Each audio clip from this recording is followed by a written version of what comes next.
দাও ফিরে দাও সে অরণ্য, কবির ভাষায় এখন আবার বলতে ইচ্ছা করছে। যা সমস্ত সমস্যা হচ্ছে জ্বালানির, আগেকার দিনের মানুষরা সত্যি কত সরলভাবে সব কিছু ম্যানেজ করতো।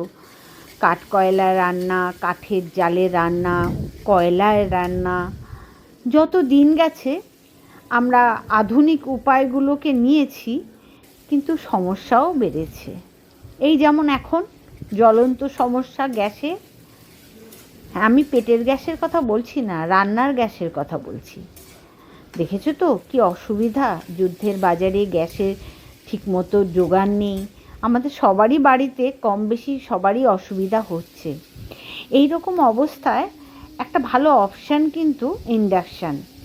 হয়তো সবার বাড়িতে নেই, কিন্তু আমার কাছে ইন্ডাকশানটা থাকাতে আমার একটু তো সুবিধা হয়েছে। বিশেষ করে আমি চেষ্টা করছি এখন একটু রান্নার ভারটা একটু কমিয়ে নিয়েছি।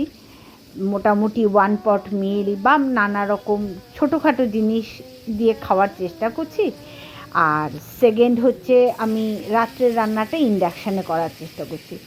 দিনেও আমি কিছু কিছু জিনিস ইন্ডাকশানে করছি। ইন্ডাকশানে একটাই অসুবিধা, সেটা হচ্ছে তার জন্য স্পেশাল কিছু বাসনপত্রের দরকার। তো ভাগ্যক্রমে আমার কাছে একটা কড়াই ছিল, ওই আয়রন বেস। তো যার জন্য আমার রান্নাটা খুব সহজ হয়ে গেছে। আর কিছু যেহেতু ইন্ডাকশান ঘরে আছে, কিছু ইন্ডাকশান বেস বাসনপত্র আমার আছে, তাই রাত্রের রান্নাগুলো আমি এখন ইন্ডাকশানে করছি।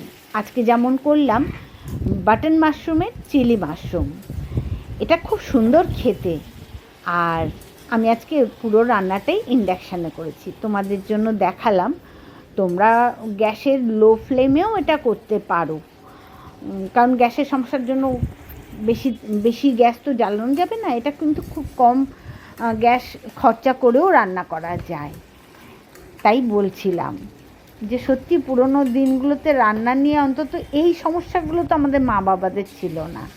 মা মাসিরা তো কাঠের জালে বা কয়লা দিয়ে রেখে কত রকম রান্না করেই ফেলতেন, দুবেলা উনুন জ্বলতো। আমাদের এখন এই সব সমস্যা তো হয়েছে। যাই হোক, আমাদের সমস্যা আমাদের নিজেদের লড়েই সমাধান করতে হবে। তাই ইন্ডাকশান, তাই আরও নানা রকমের পদ্ধতি, মাইক্রোওয়েভ, কিছু কিছু রান্না আছে যা মাইক্রোওয়েভে করে নেওয়া যায়। তোমরা নিশ্চয়ই সেগুলোও ফলো করছো। আর যেমন আমি তোমাদের ইন্ডাকশান একটা ছোট রান্না দেখালাম।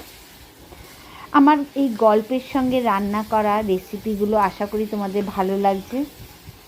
আর যদি ভালো লাগে তাহলে নিশ্চয়ই লাইক, শেয়ার, কমেন্ট এগুলো করো, তাহলে আমারও ভীষণ ভালো লাগবে। আমিও উৎসাহ পাবো তোমাদের আরও নানা ধরনের রান্না দেখাতে আর তোমাদের সঙ্গে গল্প করতে। আজ তাহলে এই পর্যন্তই থাক।